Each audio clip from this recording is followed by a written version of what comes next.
Well, it's confirmed Clayton Kershaw watches all Dodgers. He heard me talk about his lack of strikeouts. He said, "Hey, Jeff, I know I'm your favorite player of all time, but shove it, bro. Let's talk about it on All Dodgers."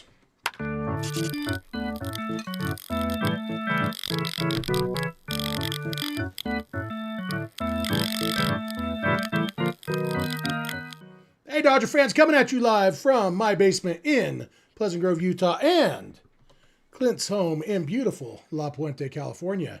This is the All Dodgers podcast, part of the Bleav Network of podcasts, brought to you by FanDuel, all that good stuff. And we are here to talk about all the good stuff that is the Dodgers winning yet another game, their third game in a row. You know, they can do that. There was a time that we didn't get that excited about 3-game winning streaks, but right now is not that time. We're excited about a 3-game winning streak, and this one came courtesy of Clayton Edward Kershaw, going out there, continuing his dominant August, pitching on, quote unquote short rest for a 6-man rotation. He was pitching on what used to be called regular rest, but because Shohei Ohtani is on the Wednesday schedule, and there haven't been any off days in the last week and a half, Kershaw today kind of got bumped up. And so it looked like they didn't say this ahead of time, but based on everything we saw, it seems that they went into this as a planned shortened outing. And so Kershaw only threw 72, 73 pitches in 5 innings, but they pulled him. It seemed he didn't seem surprised at all that he was done after 5, didn't seem upset about it. So it seems like that was the plan going in, but those 5 innings were awesome. He gave up a couple hits in the first inning, an RBI ground out, and then beyond that, didn't allow anything else. No more hits, no more base runners, right? Because he didn't walk anybody the whole game. So, so he retired the last 14. Yeah. Hard to go wrong with that. And 6 of them were strikeouts. 6 strikeouts in 5 innings. Because, as you know, the other day, Clint and I were talking about Kershaw or Glasnow in the postseason, and I said my concern, as much as I love Clayton Kershaw, my concern is he doesn't have the strikeout stuff anymore, and I think that is a bigger deal in the postseason. And honestly, we saw that in the first inning. He gave up a 2-strike hit, and then, if you can't strike out right-handed hitting Elly De La Cruz, there's a decent chance you don't have your best strikeout stuff. But then after that first inning, he did. And so it was definitely nice to see from Kersh. I'll probably have to see it against a good offensive team before I believe that the strikeout stuff is back, but it was definitely fun to see for tonight. Well, I'm going to look that up while we're kind of talking here. I'm kind of curious where the Reds are, because if a team is in the playoff hunt, shouldn't that kind of make them technically a good team, or at least not a really, really bad team, even though they definitely have their struggles? But the Reds have scored 596 runs this year. Okay. Which is, and this is probably up to date because this is MLB.com. And so they would be the Padres are the only team in the playoff hunt in the National League that has scored fewer runs, and the Royals are the only. No, actually, the American League has a lot. The Reds would be high scoring in the American League. In fact, they would be tied for the most runs scored in the American League. Oh no, sorry. I was looking at the runs allowed category. Sorry. The Astros. You sound like me right now. I know. Just reading the wrong column. But Astros and Royals are the only teams in the playoff hunt in the American League that have scored fewer runs than the Reds. So the Reds have not scored very many runs. They are in the playoff hunt because of their pitching more than because of their hitting. Yeah, they have some slug to them. 129 homers, 705 OPS, which isn't great. It's 9th best. Where are you at? 10th best in the National League, but they can still put up a little bit of a show. We know that anybody can run into a baseball, especially against Kersh, and only allows damage in that first inning. Does strike out 6 in that one on only 72 pitches, but it was vintage Kersh. As much as he hates that, as the one art says, I was told there'd be no math in this one. Listen, when Jeff's around, there's always some sort of math. But hashtag math, baby. It continues, or actually it caps off a really, really good month of August for Clayton. 1.88 ERA over the 5 starts, and over his, what is it, like, how many starts has he made this season? Was this 15 to 18? Yeah, today was his 17th.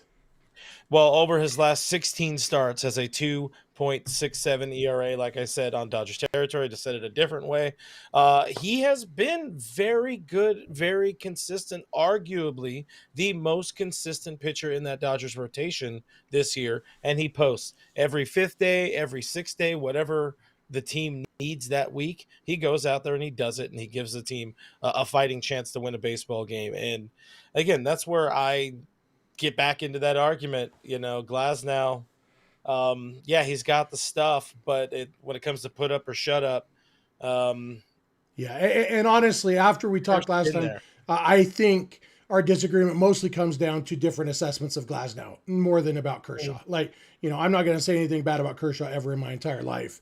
I think I believe in Glasnow more than you do, and that's the crux of our disagreement here, which is fine. We don't have to agree on everything. I'll say too, like, I am purposely like dragging Glasnow a little bit in the hopes that he sees this and he gets that inspiration of, hey, you know what? F fat guy one on that one show. Sorry, you're fat I'm guy gonna too show now. him. No. Listen No. again. Who? This is under my email, sir. Um, What was hey, that? look, they still hear me. Wait, we can fix that too. Oh, look, where did Clint go? All right, let me get Clint back. I need Clint. Boo! Everybody, boo that man. Guys, hit that thumbs up for me being back on back here in live or whatever, all that kind of stuff. But yeah, Glasnow again. It's just there. Sometimes it's missing to me what is not a tangible number you could look up on stats, but there's a missing killer instinct that time that we know Kershaw absolutely has, and his mantle will tell you that with all of the All-Star berths, all of the three Cy Young awards, and of course that 2014 MVP. Like, he's been there and done that, and people want to talk about postseason ERA and pitching or whatever. Well, for the first 8 seasons of his career, he had Joe Torre and Don Mattingly and no bullpen around him. And his most recent postseason start, his forearm, he should not have been pitching. His forearm, his shoulder, his knee, everything was falling off or falling apart. Otherwise, he's been very good. But Glasnow, 5.72 career postseason ERA. Kershaw, only a sparkling 4.49 if we're looking at that. Now, I don't want to completely trash Tyler Glasnow because I understand he's a very good pitcher, and I also imagine he is going to get that spot. He's going to get that final spot in the rotation because he has 3 more seasons under contract. But And there's a maybe, conversation. yeah, maybe the best reason not to trash Glasnow right now is because he didn't play in this game, and Kershaw did. And Kershaw was awesome, and the offense was good too. Another big inning, and again, it was the 6th inning, just like yesterday. Yesterday, Hunter Green tried to come out for the 6th and couldn't even get an out. Today, Nick Martinez came out for the 6th, only got 1 out. Both times the Dodgers put some runs up, and all in all, and again, also benefited from some bad defense. Yesterday, they got 2 runs on an Andy Pages ground out that went through Ellie De La Cruz's legs. Today, they got 2 runs on into a 2-run double. And you know what? We'll take that. And then Rojas came around to score. It was the offense taking advantage of bad defense. Felt a little familiar. If our friend Doug Davis shows up, we can remind of what that reminded us of, because it felt a little bit like the 2024 World Series, where the Dodgers got some bad defense. That was the 5th inning. The yesterday and today, was the. I'm trying to remember was the error by De La Cruz. Was that in the 6th inning yesterday? Was that inning? I think it was, right? Yeah, it was. I don't recall. Anyway, so 5th inning, 6th inning, but you remember in that World Series game where even after the Yankees were done making errors in that inning, it was still 5-1 Yankees, or 5-0. And after they were done making bad plays, it was still 5-1. The Garrett Cole not covering first base didn't count as an error. It was just a bad play. But then they got the hit from Freddie Freeman and the huge hit from Teoscar Hernandez, took advantage of those mistakes. And that's what we've seen the last couple of days from this offense, is taking advantage of these mistakes, not letting them off the hook. And on the flip side, Andy Pages, major brain dead base running mistake.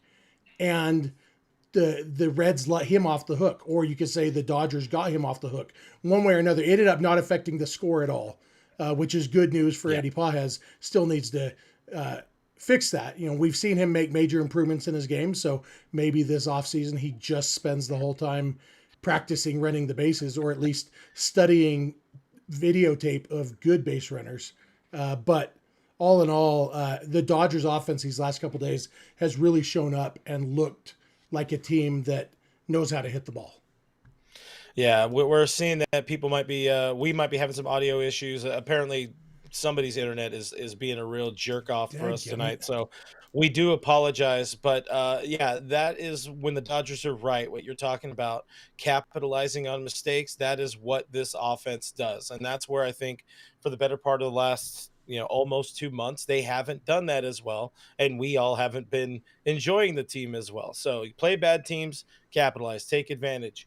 Everything that you get that is either a free pass or an error, try to move that runner forward. And they're doing that much, much better in this series, as long as Andy Pages isn't getting himself, toot bland at third base like an idiot.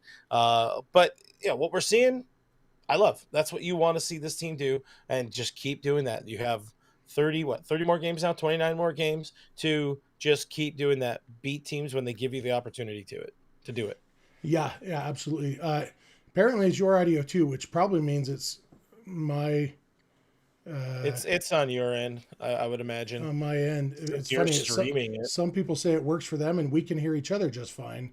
But I don't know if there's anything I can do on the fly to fix that, Well, I would tell people maybe hit that refresh button on your own browsers and maybe it'll work. Maybe. Sorry, sometimes. Huh. In the words of Kike, are we live? Yeah, we just might sound a little funky. Yeah, we won't say the next line because it's not all Dodgers after dark. Yeah, Just Robbie says, for those with audio issues, close out the stream and reopen. Yeah, because it's weird that it's working for some people, not for others. But anyway, while you're doing that, let's look at the updated FanDuel odds for the National League West, because last night, you'll remember, I believe the Dodgers had gotten to minus 260 last night after winning a game and the Padres losing. So the Dodgers taking a 1-game lead in the division, effectively 2 days or 2 games because they have the tiebreaker. Well, today it is at minus 240 for the Dodgers after Dodgers and Padres both won tonight. The Mariners tried to win the game. They did battle back after being down 5-0, but ultimately lost the game. Mason Miller did have to throw over 30 pitches in the game, which means he's probably not available tomorrow for the Padres. So maybe the Mariners can pull out another win, and if the Dodgers can sweep the Reds, which nobody else has done, that would be good. But yeah, right now Dodgers minus 240 to win the division over on FanDuel, proud sponsor of all Dodgers. So we'll take it. Being the favorites is definitely, that means that you're putting yourself in better position, and hopefully they can keep that up. The Phillies also did lose today. Dodgers are now only half a game behind them for the number 2 seed in the National League. One team I didn't really mention last night when I was talking about who we should be scoreboard watching was the Cubs. The Dodgers are also technically half a game behind the Cubs right now, which would only come into play if the Dodgers don't win the division. And that's why it's like, if the Dodgers don't win the division, they're probably also not going to overtake the Cubs. It would be weird if they lost the lead to the Padres, but overtook the Cubs. The Cubs would have to kind of go down a hill or something, which, not out of the question. Yeah. But it would be important if the Dodgers don't win the division to get that 4 seed instead of the 5 seed, because then they get their wild card series at home. But I'm not going to stress too much about the Cubs right now, I'm going for the 2 seed. They're right there. I'm looking at that as a team you need to leapfrog. You got a 1-game advantage over the Padres, and you are a half game behind both the Phillies and the Cubs right now to get into that 2 spot, if I looked at the standings correctly. So Giants for the next couple of days. I want to plug our Discord really quick, and I'm going to use this comment from Richie to plug our Discord. Richie is, of course, in our Discord server. And if you want an example of the overreactions that you're going to get in the All Dodgers Discord, Richie says, hey, Jeff, mix in a Best Buy run and get a new mic. First of all, you got Richie, who thinks people still go to Best Buy to buy things. And the fact that I'm using the same mic I've been using every day that I've been doing this show, but because it didn't work very well one time, just like in the Discord tonight, we saw somebody saying Tanner Scott should be launched into the sun because he gave up a single in a 3-run game. That's the kind of overreaction you're going to get in the Discord. And so go to patreon.com/realfrg for $5 a month. You can get in on the overreactions over on the Discord, whether they're about Tanner Scott or my microphone. Yeah, or you could help us buy Jeff a new microphone by supporting the show that way. My microphone is real good. Yeah, but that would, I'll spend the money on something else, but my microphone's good for sure. I got a new mic just a few months ago. So, same. What'd you get? I have the HyperX. I used to have the just the old school every podcaster Blue Yeti. Oh God, I hate that. Yeah, but I upgraded to a HyperX. It's actually really nice. It's I've been pretty happy with it. So USB mics. I mean, ultimately they're all USB mics to a degree, but no. Yeah, if we get enough people in the Discord, maybe I will, get myself a soundboard and get a nice, maybe I finally splurged. Yeah, maybe what I'll do next time when I go to California in a couple weeks. So I'm podcasting from my parents' guitar room. My dad has a nice mic set up, so maybe I won't even bring my mic. I'll just hook up to his and see how that goes, and maybe that'll be the impetus I need to buy myself a new mic. But this is really something we ought to be talking about on our Thursday members only live stream, because it's not really about the Dodgers, No. And another thing, one final thing we'll say, that with Jeff coming into town, we are in the early throes of figuring out something to get together and either do a show together or maybe invite friends out to hang out with us, watch a game somewhere that Saturday. So stay tuned for that. The people on Discord will know before everybody else. But if we do that, we'd love to see people come out, hang out with us, and overreact in person. Yeah, I don't care much for you using the word throws in that. I think passion is the only thing you can be in the throes of. So, but you know what? Whatever. I'd say early stages of planning that, but if you want it to be the throws, it can be the throws. I'm passionate about it. Okay. Yeah. Other good stuff tonight. Edgardo came in, and Edgardo Enriquez came in, gave up 2 hits to start the inning, still somehow managed to have a 6-pitch inning because the next guy tried to bunt. Edgardo fielded the bunt and then fired it back to second base for a double play. Fielded the pop-up, got the double play, and then got an out quickly. Blake Trinan looked good in his 1 inning, gave up a 2-out hit, but made a couple of guys look really, really bad. Tanner Scott got the save. He did give up a hit, then got a double play. I think that's the 4th or 5th time this year that Tanner Scott has completed a save with a double play. Obviously, we're still hoping to see more strikeouts, a little bit more classic Tanner Scott, but he's allowed 1 hit in 7 batters or 1 hit in 6 batters in the 2 appearances since he came off the IL. Hard to quibble too much with it, No, absolutely. I mean, you're slow playing him into this role to a degree. It took him. This is only his 2nd appearance, like you mentioned. I think, or did he pitch yesterday? He did not, right? No. Okay, yeah. So 2nd appearance since coming back, and when we're considering, we thought he was done for the season with how he reacted to that elbow issue. I'm perfectly fine with where he's at. I thought this outing for Blake Trinan was massive because we just need to see just him rattle off a stretch of dominant Blake Trinan outings, and this definitely helps. Ben Kasparius, I feel kind of bad about. Like, he kind of clearly didn't have something working for him today.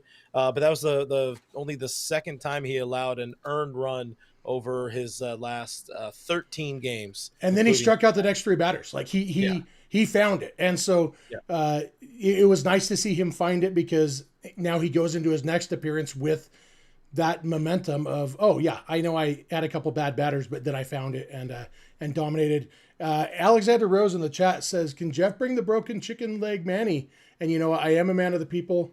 Here it is.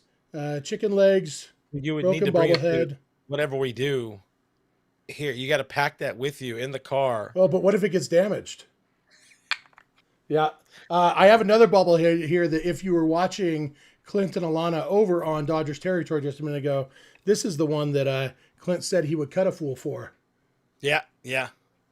That's a good Shohei bobblehead. and Decoy. You Look see at the new Decoy commercial today, where there's a dog I watching didn't watch it baseball. yet. Okay, a dog is jealous of Decoy because everybody loves Decoy, and he talk about how his owner's the greatest in the world, and then and I just have Gary, and he looks at his schlubby owner sitting on the couch. But Oh, I hate that name. I was just I don't remember if it was Gary or not. That I might just said it because I know you hate the name. I can't remember what the name of the commercial is. I was a little bummed because they showed Decoy running out the first pitch that day, and I was sitting in the front row right behind home plate. I was on TV a lot that day, but I didn't make it into the commercial, so I was a little bummed about that. But you know, Yeah, talk to MLB. I'll get my people on the phone with their people and see if we can get a recut of that one. yeah. Yeah. So the bad news about today, we found out before the game, Alex Vesia is hurt. Blake Snell was activated from the paternity list. Alex Vesia was the corresponding move going on the injured list with an oblique strain. He did say after the game, Jack Harris says Alex Vesia described his oblique strain as pretty mild. He's hopeful he'll be back at the end of the 15 days. Said he felt some tightness to catch play a couple days ago, and that the IL stint is really just to nip it in the bud. Fabian Ardaya said it was the same side he injured last year during the postseason, but not as severe.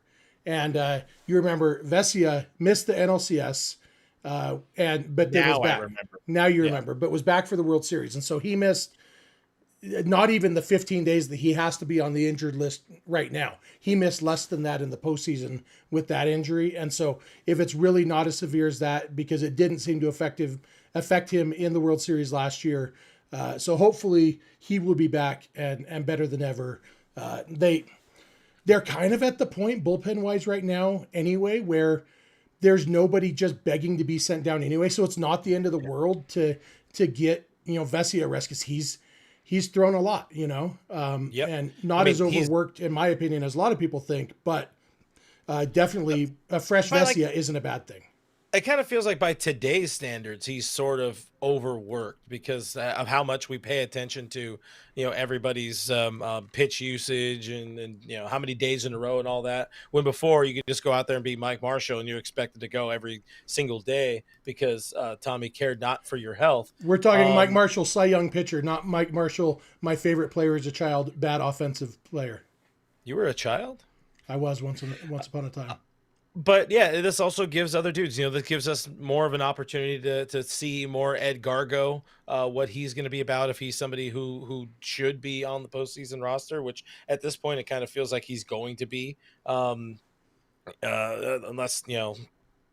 Michael Kopech, obviously he's going to get a spot, but you get more eyes on him. Vesia will be back in. I guess that's really the only one, right? At this point, Brock Stewart is another Brock dude Stewart that's on the IL right now. And Michael Kopech, did you mention him? Yeah. Kopech will be back. Tomorrow he's eligible, I think. I think technically so. eligible. Yeah. Although I wouldn't be shocked if they wait until rosters expand to get him back on September 1st. Yeah. The other all right, before we get to the other injury news, Cole says, Jeff, was that you on the mound in the 6th inning pitching for Cincy? Can we start calling you Big Sugar? You can definitely call me Big Sugar. I like the name a lot. I would answer to it. I will, as Nate Bargatze says, he'd turn around if you said that. So yeah, I turn around. If I hear Big Sugar, I will assume you're talking to me. That guy listed at 6'6", 275. If he's really 6'6", there's no way he's only 275. That's a big boy. I've been 275. I've never been 6'6". I've been 6'3", 275, and I was slimmer than Big Sugar is right now. And so, he's 300 if he's a nickel.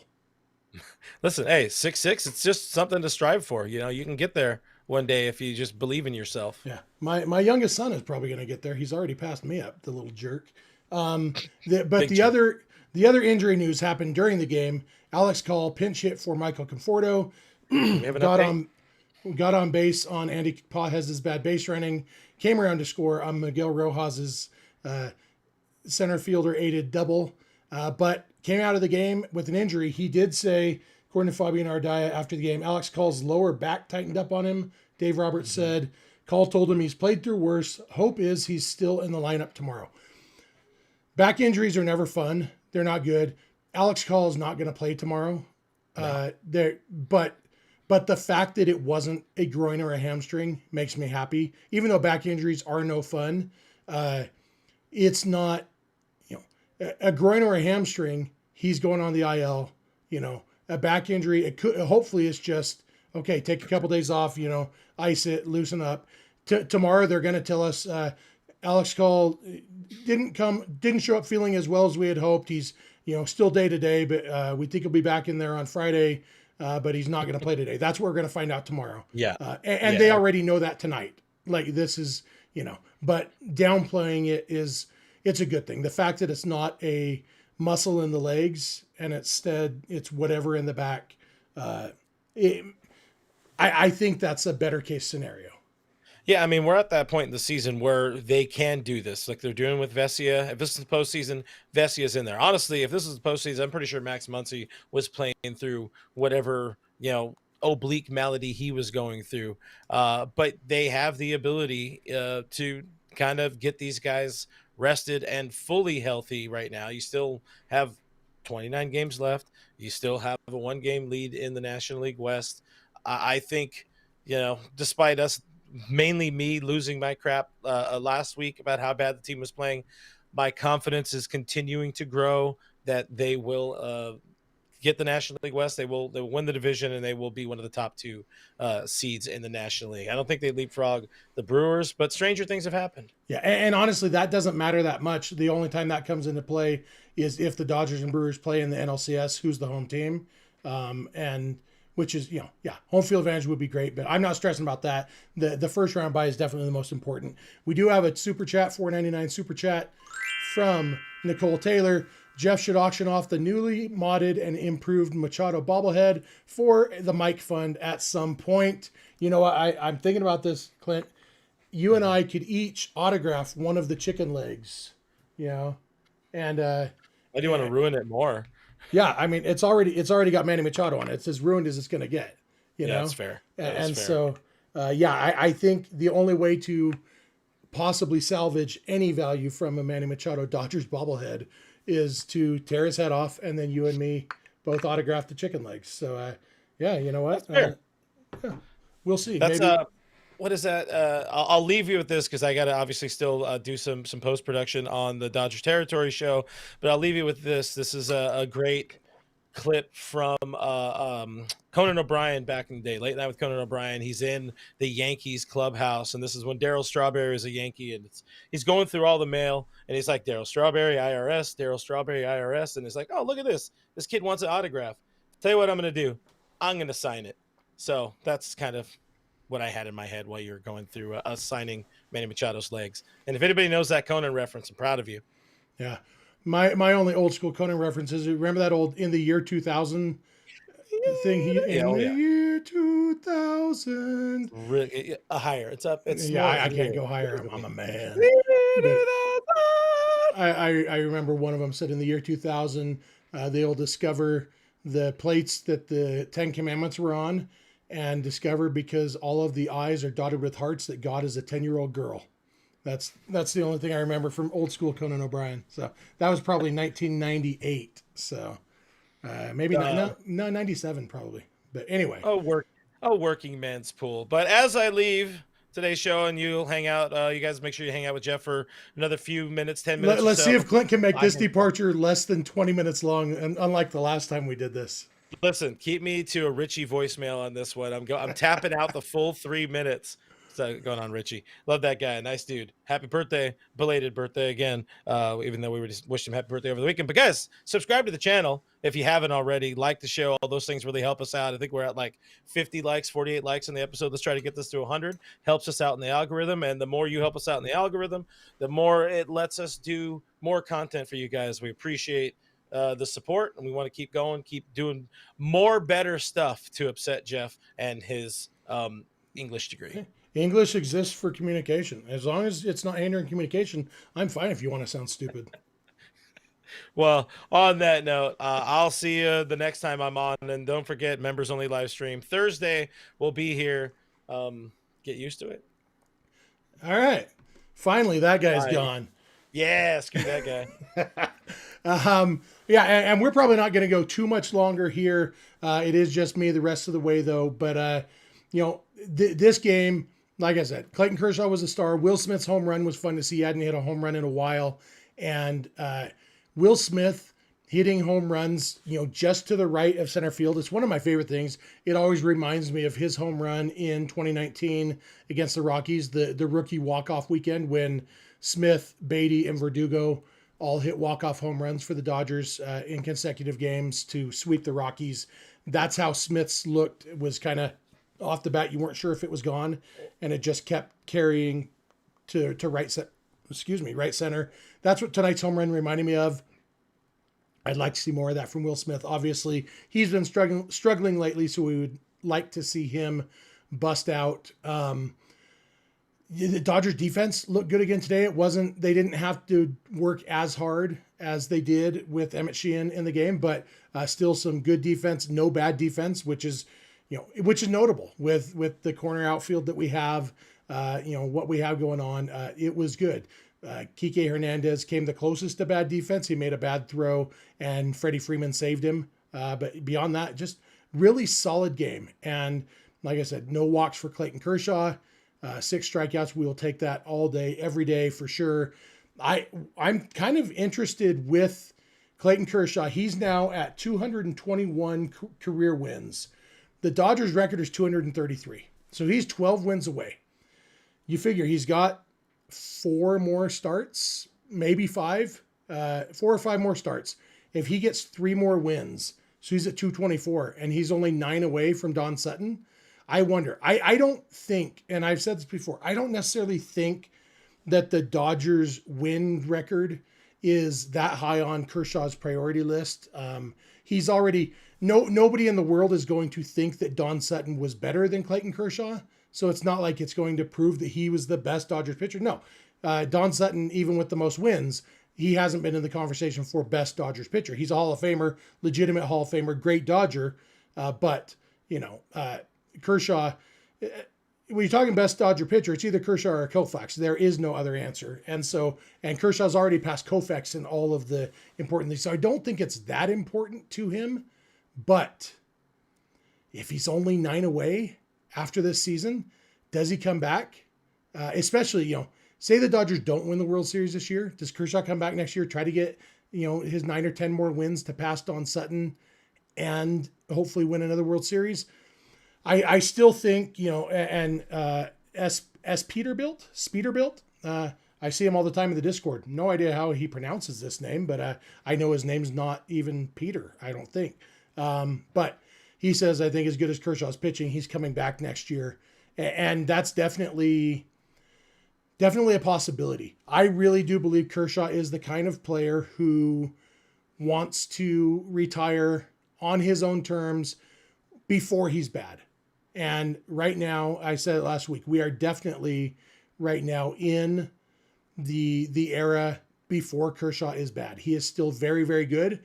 I think there's something about Kershaw that would love to retire after being very good, especially if they win the World Series this year. So I do still think if the Dodgers win the World Series this year, especially if Kershaw gets to contribute in October, which he didn't last year, I think he probably retires. But he's just getting closer and closer to that Dodgers all-time wins record. It's something to think about anyway. And I have people ask me about it a lot, which is why it's on my mind. It wasn't until recently that I started to really give it much credence at all because, knowing people have been asking me about it for a couple of years, like, well, it's going to take 3 or 4 more years. But yeah, it could be. He still seems to love playing baseball, but all of it, we know Kershaw's priorities. He loves baseball, but he loves his family. At some point, he's going to stop playing and go just be a full-time dad. But who knows when that'll be. But I wonder if this Dodgers wins record might come into play a little bit. Anything else you guys in the chat? Alexander Rose says, guys, Clint is gone. Now we can talk about him. All right. I like that dude. I like Clint, maybe it's a cop out to say I like him when he's not even here, but yeah, I like Clint. I'm actually, at the risk of sounding cheesy, Clint and I spent a long time talking about how much fun it would be to do something together before it actually happened. And the way it happened wasn't the way I had planned. I was really enjoying my time over at Locked On Dodgers and was not thrilled with the way it came to an end. I think they made a mistake, and I suspect if we had Truth Serum and some of the people involved there, they would also think they made a mistake. But you know what? I kind of loved that Clint and I had spent 9 or 10 months previous to that kind of talking about, well, in the future, let's figure something out. And then, so when I got that news, within an hour, Clint and I had already decided, okay, all Dodgers with Clint and Jeff. And I am very much enjoying it. I enjoy talking baseball with Clint. I really love talking baseball with Vince too, my partner over at Locked On Dodgers. But I am really enjoying talking Dodgers with Clint, talking Dodgers with you guys. It's a lot of the same people here, but also some different people. Very, very fun. And yeah, I appreciate Clint for, making room for me when I needed room or something. Cole in the chat says, Don Sutton pitched 16 years in LA, but he was very durable. Yeah, Sutton was never on the injured list or disabled list back then in his entire career. The crazy thing about Don Sutton is how his career just barely missed Dodgers greatness, because he came up in 1966, the year after the Dodgers won the World Series. And then he lost 2 World Series with the Dodgers in 77 and 78, actually 3, 74 also against the A's. Lost 3 World Series with the Dodgers. And then his last year with the Dodgers was 1980. Then the Dodgers won the World Series in 1981. So they won the World Series the year before he got to LA and the year after he left LA.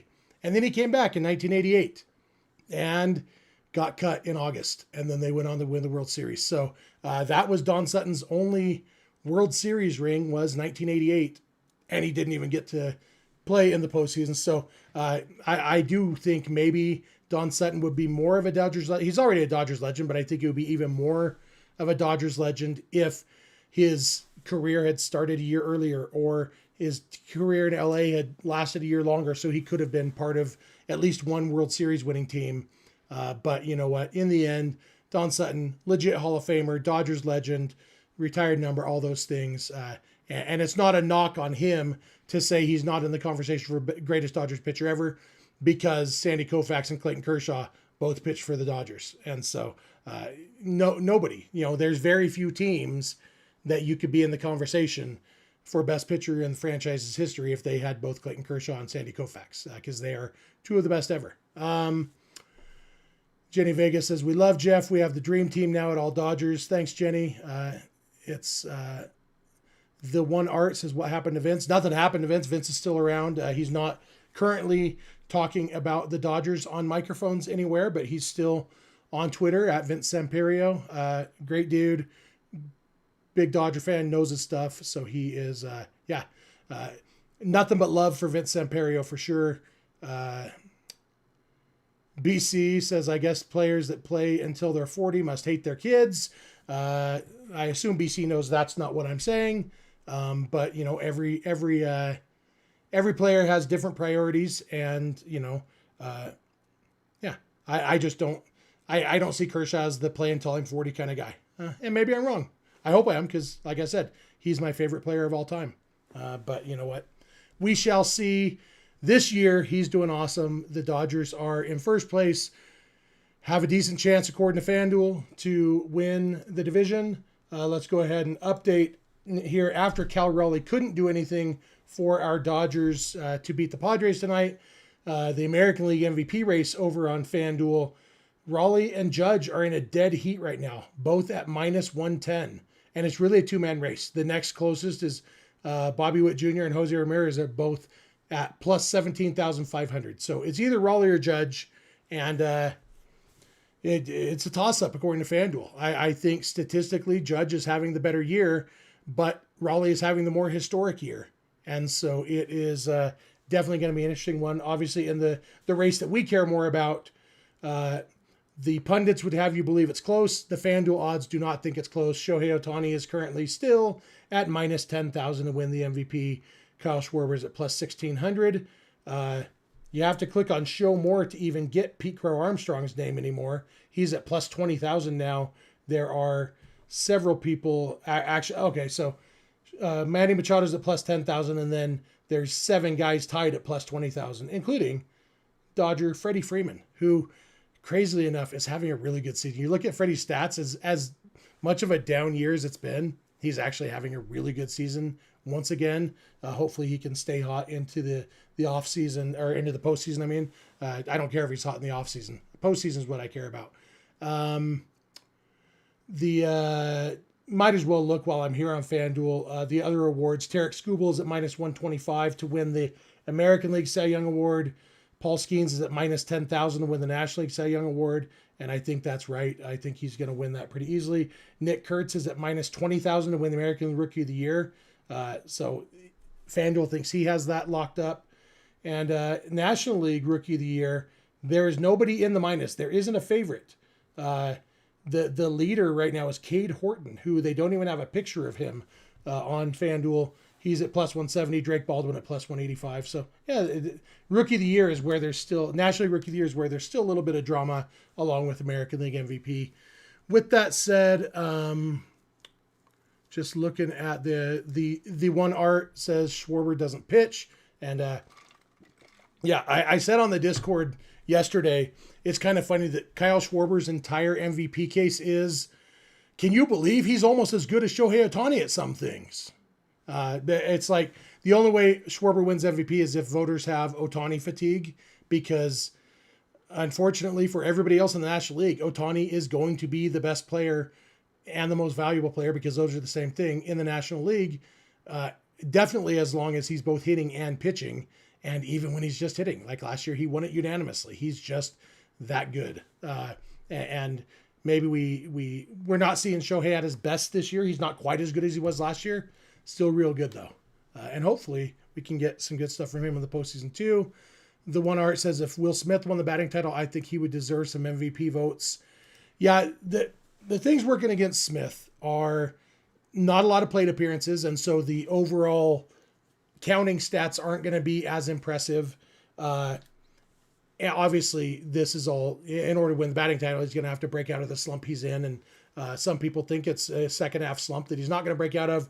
I hope he does. The other thing working against Smith is that his value as a catcher, he's very good at throwing out base runners. His pitch framing is pretty bad compared to other catchers. I am looking forward to the day when pitch framing is not something we measure anymore, because it no longer exists.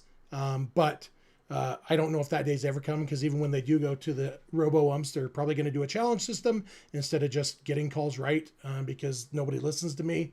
But so pitch framing will probably always be a part. So Smith doesn't have very good pitch framing numbers this year, and that affects his value. Those are things working against him, and just the fact that like the raw numbers, even though he's a catcher, the raw numbers just aren't going to compare to, you know, Ohtani and Schwarber and stuff like that. But yeah, Smith has been extremely valuable this year, and if he can bounce back and start hitting again and win the batting title, it would be momentous, and he would definitely get some consideration. I don't know if he would get any first place votes. He would definitely be on a lot of ballots if he can do that.